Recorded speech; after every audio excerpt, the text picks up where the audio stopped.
ಜೀವನದಲ್ಲಿ ಒಂದೇ ಒಂದು ಸಲಿ ಆದ್ರೂ ಸೋಲಬೇಕಂತೆ, ಹಾಗೆಯೇ ಒಂದೇ ಒಂದು ಸಲಿ ಆದ್ರೂ ಮೋಸ ಹೋಗ್ಬೇಕಂತೆ. ಆಗ ಬದುಕು ಹೇಗೆ ಜೀವಿಸಬೇಕೆಂದು ಬಹುದೊಡ್ಡ ಪಾಠವನ್ನ ಕಲಿಸಿಕೊಡುತ್ತೆ ಅಂತ ಹೇಳ್ತಾರೆ. ಯಾವತ್ತಾದ್ರೂ ನೀವು ಸೋತಿದ್ದೀರಾ?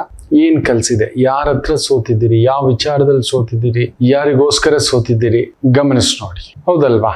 ಬರೆದಿಟ್ಕೊಳ್ಳಿ ಈ ವಾಕ್ಯವನ್ನ. ಜೀವನದಲ್ಲಿ ಒಮ್ಮೆ ಸೋಲಬೇಕು, ಒಮ್ಮೆಯಾದರೂ ಸೋಲಬೇಕು. ನೆನ್ಪಿಟ್ಕೊಳ್ಳಿ. ತುಂಬಾ ಜನ ನಾನು ಸೋಲ್ಬಾರ್ದು ಗುರುಗಳೇ, ನನಗೆ ಹಿಂಗೆ ಇರಬೇಕು ಗುರುಗಳೇ. ಇಲ್ಲವೇ ಇಲ್ಲ ಅಂತ ಧರ್ಮರಾಯರು ಸೋತಿದ್ರು. ಶ್ರೀರಾಮರು ಸೋತಿದ್ರು, ಪಿತೃವಾಕ್ಯಕ್ಕೆ ಸೋತಿದ್ರು. ಅವತ್ತು ಇಲ್ಲ ಅಂತ ಎದ್ದಿದ್ರೆ ಅದು ಬೇರೆ ಕತೆ, ರಾಮಾಯಣದ ಕಥೆಯೇ ಇರ್ತಿರ್ಲಿಲ್ಲ. ನಮಗೆ ರಾಮರು ಸಿಗ್ತಲೇ ಇರಲಿಲ್ಲ, ಸೀತಮ್ಮ ಸಿಗ್ತಿರ್ಲಿಲ್ಲ, ಹನುಮ ಅಂತೂ ಇಲ್ಲವೇ ಇಲ್ಲ, ನಾನಾ ವಿಚಾರಗಳು ಇಲ್ಲವೇ ಇಲ್ಲ. ಕಿಷ್ಕಿಂಧ ಕಾಂಡ ಇಲ್ಲ, ಸುಂದರ ಕಾಂಡ ಇಲ್ಲ, ಯುದ್ಧ ಕಾಂಡ ಇಲ್ಲ, ಅರಣ್ಯ ಕಾಂಡ ಇಲ್ಲ, ಯಾವುದೂ ಇಲ್ಲ.